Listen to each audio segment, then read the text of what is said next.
esente weziri naye ekizibu kye tulina banka bagigaddewo olwa covid banka zirwawo zanguwa okuggalawo so tulina okulaba engeri gye tusasula sente ezo naye nga sente weziri tulabye nga isima beera misango mingi lwaki temumutuuza nemubuulirira ng'omuntu well ekyokubeera mu misango eyinza okuba ndowoozayo waisima tebamusaliranko omusango nti gumusinza mu mateeka gaffe aga Uganda, a person is presumed innocent until when proved guilty.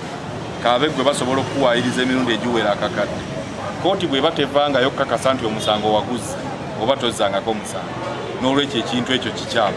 Isima tabeerangako mu musango kuba kooti tegumuseegesa. Kye tuzzaako okuwera ennemba n'abamuwaayiriza ku misango gye bamutaddeko era kakasa tugenda giwa. Bamuwaayiriza nti yayisaitinga violence bwe yaleetera abantu okwagala okukola effujjo.